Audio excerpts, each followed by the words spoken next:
of them should be held responsible because the police officers, the good ones, as they say, they don't testify against them.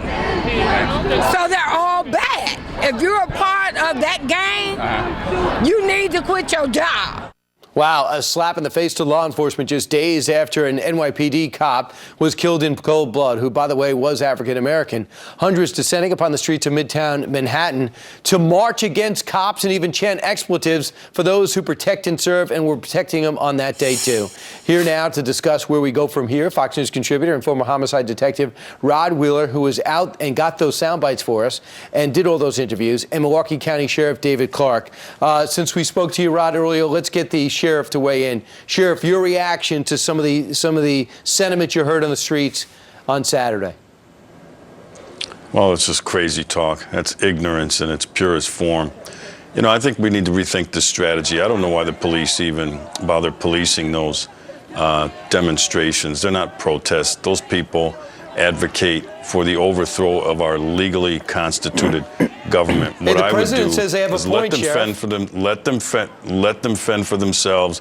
Let the good law-abiding people of New York clash with them for disrupting their lives, disrupting their businesses. Then the police can show up and arrest these subhuman creeps for creating a disturbance. That we can do. Now, Rod, do you have a different sense? You're actually on the street talking to them. Number one, did the cops play an important role in keeping them safe?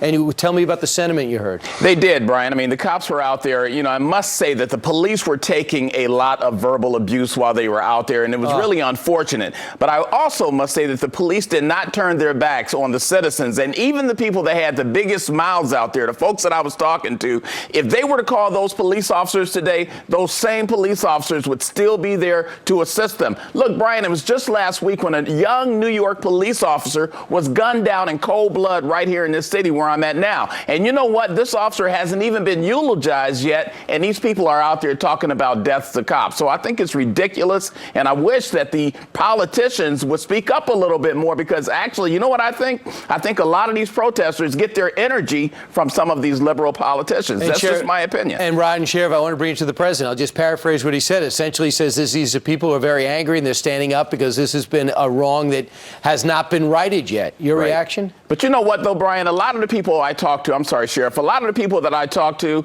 they were saying that their frustration, believe it or not, is with the government. And they specifically said, Brian, President Obama. Wow. Sheriff, go ahead.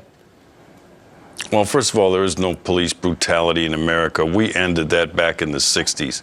So I don't know where they're coming from. You look at the data and the research, and there's a new Harvard study out that shows that there is no racism in the hearts of police officers. They go about their daily duty, if you will, to keep communities safe. The President of the United States knows better. He's playing the race game. He's playing race politics. Shame on him. He's been very divisive for this country. He has been a nightmare, and I cannot wait until January of 2017 so that America's nightmare can be over. Black Lives Matter, does it play an important role? First, you, Sheriff?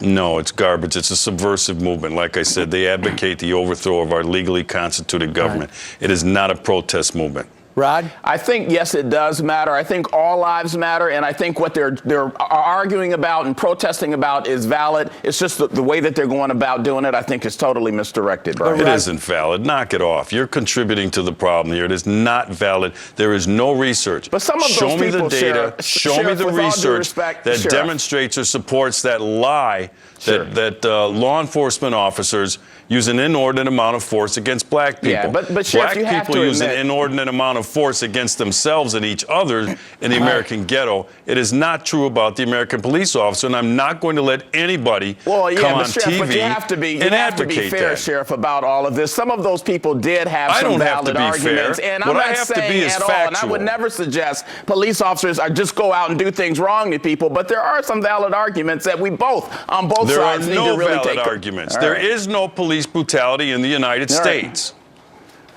Sheriff Clarke, Rod Wheeler, thanks so much. Sure, thank you. We're talking about this way too much. All I can tell you is you better show respect for people on the streets, whether they're state cops, local cops. They need to be respected, and I don't like where it's trending. Thanks, guys.